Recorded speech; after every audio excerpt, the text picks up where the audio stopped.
African Charter is all about protecting, is like an international human rights instrument to protect the rights of people with disability, people who are physically challenged, to protect their interests. We live in a society where somehow, because of their state, it doesn't mean, disability, it doesn't mean it's a minus.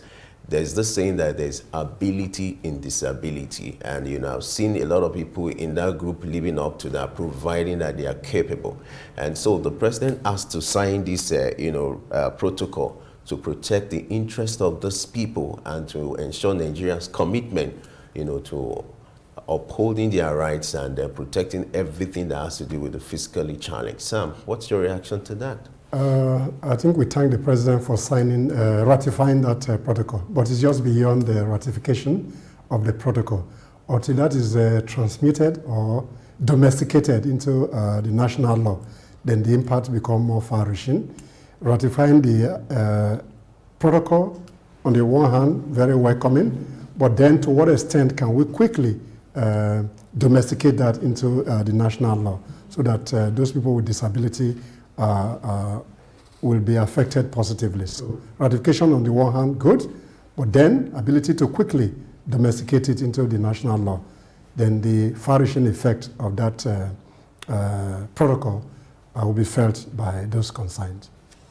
Then, apart from domesticating it, there should also be plans to ensure that when the law becomes domesticated, it is implemented. Because for a long time, and even when we do our planning, it seems we do not consider the physically challenged in our midst. In the designs of roads, in the designs of buildings, some of these key things are not put into consideration. You find a staircase, you find a lift, with no provision for those who may be on wheelchair, and even the road design does not accommodate those kinds of things. So, and even in some workplaces, the discrimination, which I believe this new law would attend to, but it should be well implemented, and there should be monitoring to ensure that the implementation is done. Else it will just be on paper, and then the persons who are concerned here will not reap the benefits.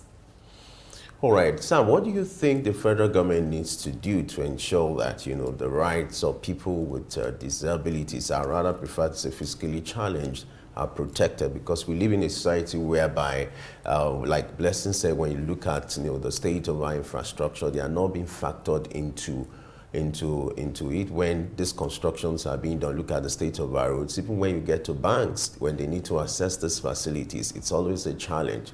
It seems somehow they are being seen in some climate as second-class citizens, but with this kind of treaty and this international appeal, there is to ensure that they are being seen at the way they ought to be seen. But what do you think we need to do more in this climate to ensure that we protect their rights and ensure their welfare? Within the policy framework, there's what you call DEI, which means diversity, equality, and inclusion. So there's already a framework that addresses that issue. So when you talk about inclusivity, then it's important that Blessing highlighted earlier. When you put that law into a legislative framework, everything that has to do with the instrument in terms of implementation and the benefit for those who are excluded should be included in that policy regime so that everybody is happy for it. All right, let's move on now. The next story is about education, still with the president, doing something here. And that is, it has utilized the principle of presidential prerogative on mercy to approve a partial waiver of no work, no pay order imposed on striking members of ASU. You're aware of the, controversy between ASU and the federal government related to the issue of payment of salaries, where, ASU had to embark on industrial action for like 8 months, and some, lecturers were not being paid for like 4 months or more, and then the former administration had to impose no work, no pay, because they felt that's the best way to undo it. Their impression was that, okay, if you didn't work, you didn't demand to be paid. And so that was imposed on some members of that union, and which has been causing impasse between the two, entities.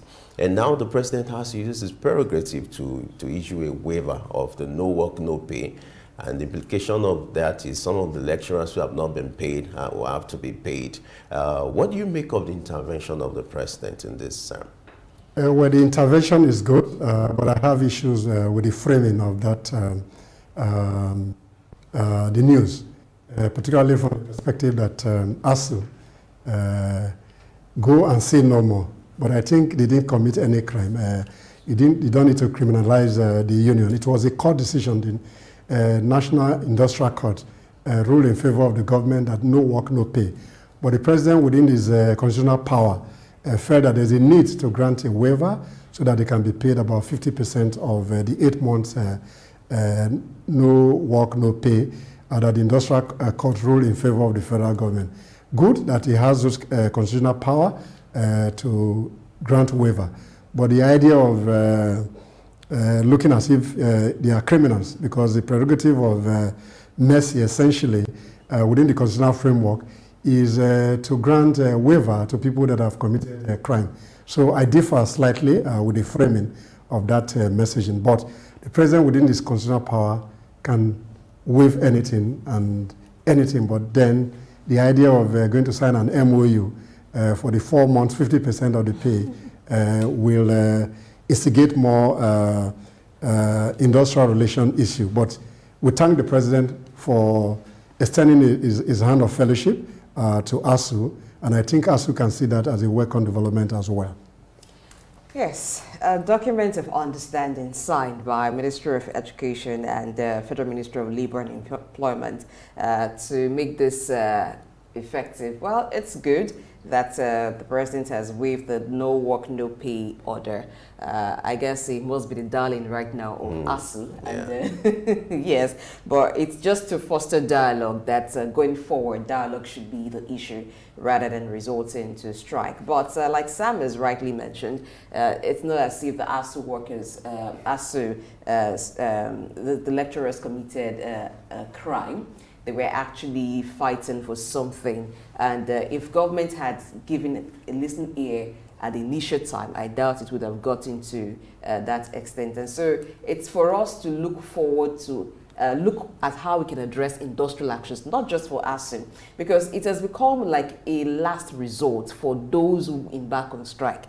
It's like that is the only thing government attends to. But when they're talking, government doesn't attend to them on time.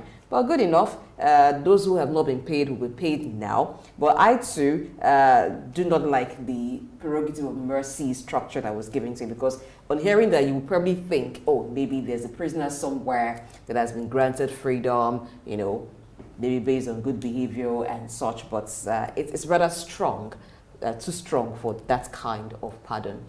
Well, the good thing is the president has to intervene now, and intervention is going to go a long way to solve this crisis. You know, the essence of leadership always is to solve problem, to see what you can do as a leader. You know, when he said Emilio Con is his turn now, so let's see what he could do, and he has done it. Okay, in my time, all I want is conversation. I want dialogue. I don't want strike, you know, because it seems to me that in this climate, the only language the government understands is industrial action. And that's why the unions are taking advantage of that. You know, when you go to negotiation table with them, it seems you don't get a result out of it. And, you know, the labor law gives you for them to go on strike. That's part of their instrument. And that's why they feel they need to use it for them to protect the interests of their members and then to get results. But my worry in the first place is, why will you have an agreement with, you know, a union and then you will not honor it? You know, these are lessons we need to learn. You know, the industrial action over the years, it's not the first time it's going to happen. It happened, you know, some years back, and then that last year went on and on like that. So you will expect that, okay, something tangible will come out of it, but nothing came out of it until the president has to issue this waiver. So I want a situation whereby, you know, you put human face in whatever they do, whether you're on this side or the other side, whether on the side of the government or on the side of the union. And that's exactly what the president has done. Now, hey, I'm the president, I still have human face, I have human feeling.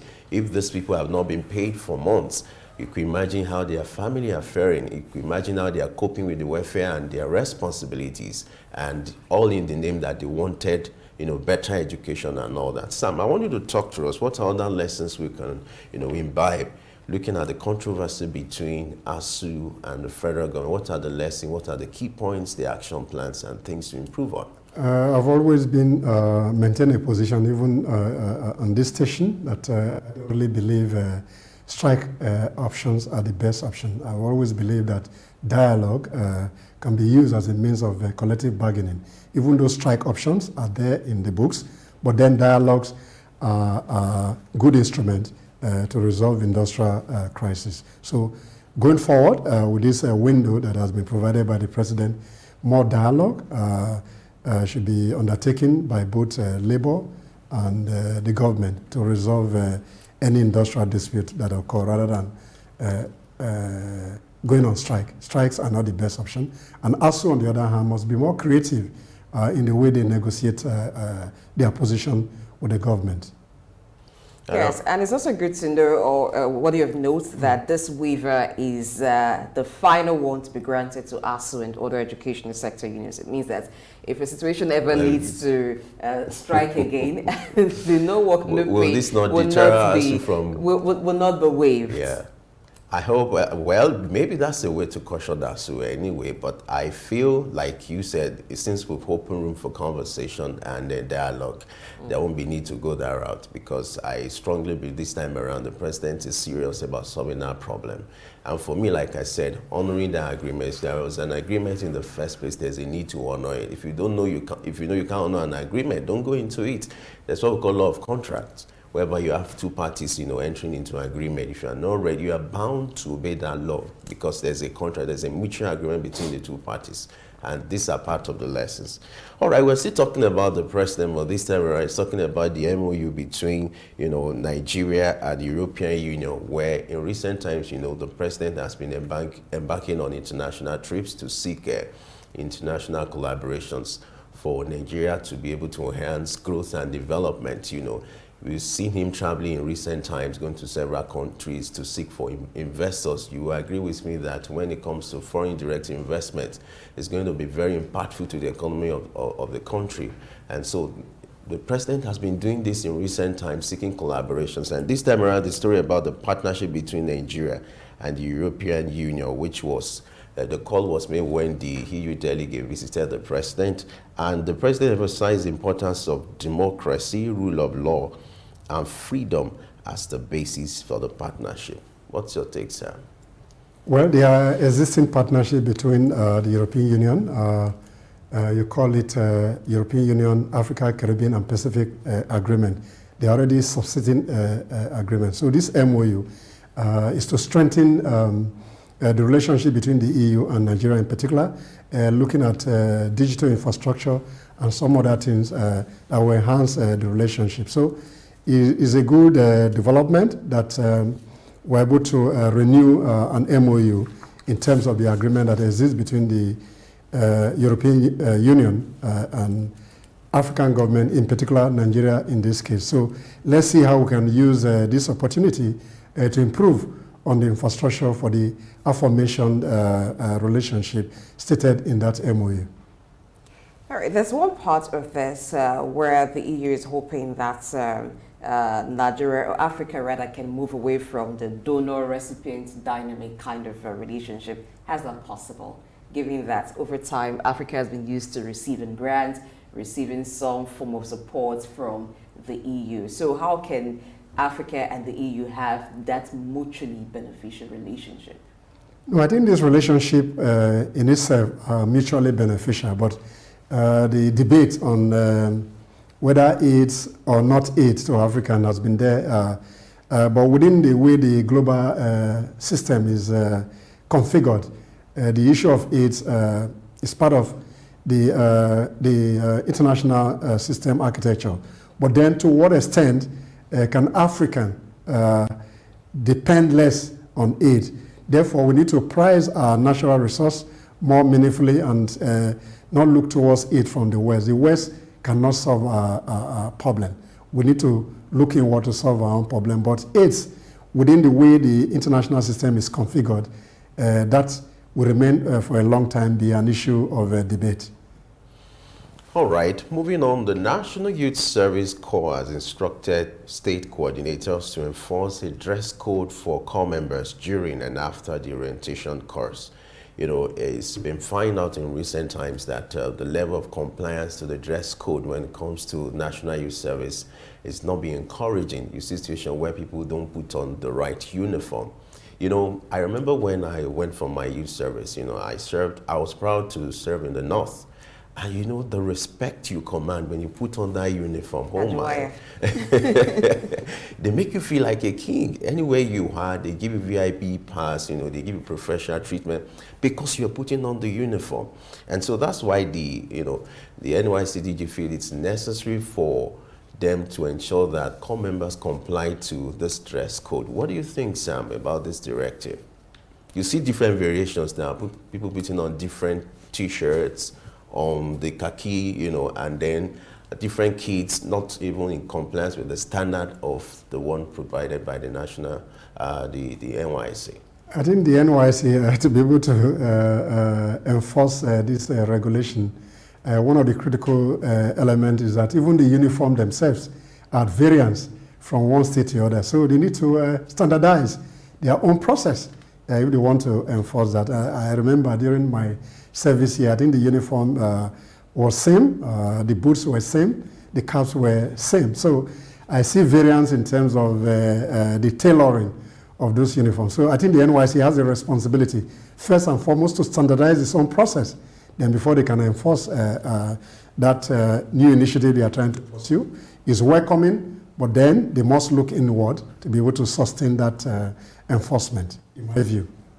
Yes, even the issue of a dress code for corps members didn't begin today. Yeah. I know when I was serving, it was also an issue. During orientation camp, you find some persons doing some embellishment on the uniform and having their own pattern sewn. And even from that, what you mentioned, that from the NYC, so you don't have uniformity in the color, in the shades of the color, and even in the design. There are some we used to refer to then as OES coppers. Like if you come to camp after like a week when orientation has started, it's very possible you don't get the one that everybody is used to in the shade, in the texture of the material, and even the quality. You get something that looks different. So there's a way we could distinguish those who came late to camp and those who came early to camp by their uniform already. And you know that we live in a time where people are very fashionable. They bring that too into the NYSC thing, but it's for the corpus to understand that it is not just about something that you wear, it's an identity. And so you must maintain that identity. It is what they call being properly kitted. So if you're going to wear the NYSC uniform, you must be properly kitted, except you want to go with something else. But that does not give you an identity that protects you, because you were sent to a place that presumably you are a stranger to. So for you to get that support from people when there is trouble, you need something that identifies you properly. So it's just a one-year thing, and it's not something you wear every day. So at times when you need to wear it, it's something that you can afford to do. After all, some persons were even praying when they were immobilized, when their mates were. So now you've been mobilized, why can't you just wear it proudly for 1 year? It's even good because for your own safety to put on the right uniform so that for proper identity anywhere you go, it's for your own safety. And the NYC scheme has come a long way, to foster unity in Nigeria. And that is one of the reasons I'll always be an advocate, for that scheme, to keep existing. Because for me, it gave me the opportunity to be exposed to the other culture, to the other climate. I visited the north or the northern part of Nigeria, Gombe State precisely, and I enjoyed my service here, and I felt like, oh my, this is another word.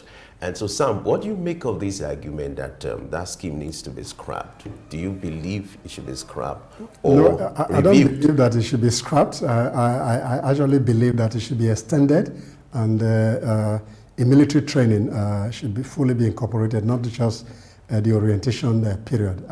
I'm of the view that even the time for the NYC should be extended. A compulsory military call should be introduced into that scheme. So I don't believe, I'm not one of those who subscribe to scrapping that scheme. I equally serve in Kwara State, and I still maintain relationship over 35 years after service. No, that's good to know.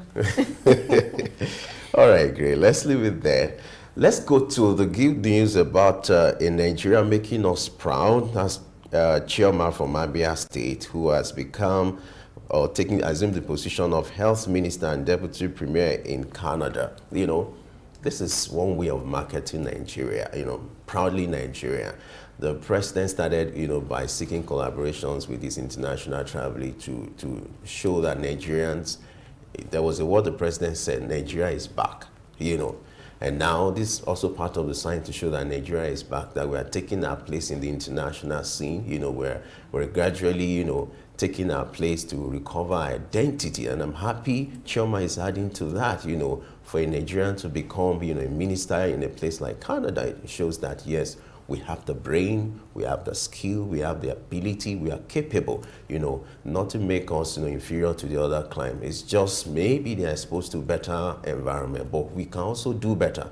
And this lady has shown that example, and I'm proud of her. Sam, how do you feel? Good news? Diasporas are making us very proud in terms of Nigerian reputation in the global space. I think that is very welcoming, and we celebrate her. Then again, the negative message that we have abroad, this will find a way to bring us into the public glare that Nigerians are making great strides in the world, particularly in Canada. And this is welcoming and an encouragement for those in diaspora that once you put in your best, the sky is the limit. That's which you can go in some places. So this is very good for our image. This is very good for Abia State. I read on Twitter, X, a while ago, where the governor put up a message that this is a very big deal for Abia State and for Nigeria in particular. So this is good for us. Congratulations to Uzoma Chioma Sagwara from Abia State. Congratulations to Nigeria. It goes to show that Nigerians can still be well behaved wherever they find themselves.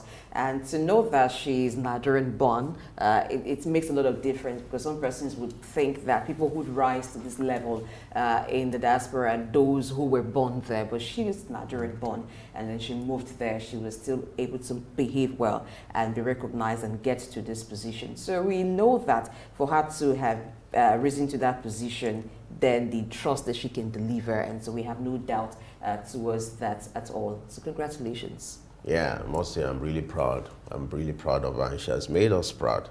All right, let's take analysis to Benue State, where the state has been selected among the 19 other states to benefit from the $700 million World Bank assisted project. Now, the essence of this project is to tackle the issue of climate change on a multi-dimensional scale. What a huge sum, $700 million World project, the World Bank project. And Benue State has been lucky to be one of the 19 states. What do you think, sir? I think it's a World Bank assisted project in Benue. Particularly that project has to do with issues of land degradation. With this, they're able to reclaim more land and make those land more economically viable for the state, and to a very large extent to mitigate climate change in Benue. So very good, and I hope the local partners are able to use those money appropriately for the benefit of the citizens of Benue State. So it's kudos to the government of Benue State and to Nigeria at large. As a country, are we doing enough when it comes to tackling the issue of, handling the issue of climate change? Do you think we're doing enough? I think to a very large extent, yes, in one breath. On the other breath, no. There are a lot of commitment from the international community. Those commitments from the various climate change conferences up to the recent one that they had in Nairobi, Kenya, those commitments are not on the table yet. Therefore, it's negatively impacting on the environment. Therefore, African government in particular must find a way to increase on the call for action so that we're able to mitigate climate change. Therefore, state governments, local government and international NGO, and even local NGO should up their game in terms of the demand so that we can address the issues of climate change. The issue of land degradation is one that we shouldn't wait until it becomes a very big problem and it will demand lots of money to attend to before we wake up to responsibility, or government wakes up to responsibility. But it's a collective action, not just for government alone, for individuals, because there are practices that we indulge in as people that even makes our land more susceptible to things like that. Understood that there is climate change, yes, but we also have our own part, and there are some practices that further exposes us to the effects of this thing. So when the land is being degraded at the initial stage, when some things can be done to address it, it doesn't become widespread or have a devastating effect. It should be attended to and not wait till it becomes a very serious problem that becomes almost impossible to attend to, because that way we're also losing land. We may think that we have so much of land, it doesn't matter, but if that continues, that kind of attitude continues, you might just be wasting so much land and you have very little to deal with, particularly in the northern area where agriculture is still the mainstay. All right, let's wrap up our news analysis with the upcoming presidential election, in Congo coming up December 20th, about 24 candidates has been admitted by the Electoral Commission, presidential candidates, 24 of them. Interestingly, you only have one female out of 24, Sam. How do you feel? 24 is large, but that's what democracy is all about. The more, the merrier. But then who has the capacity, the competence to win the day. But when it talks about gender parity, one female is too small for the number of people. And I think that Congo, in spite of their crisis, must find a way to upgrade the affirmative action for gender parity, and they should mainstream gender into political participation. That would be gratifying to the female gender. I think 1 out of 24 is too small. So we need an improvement in terms of the 35% affirmative action that is being demanded across Africa.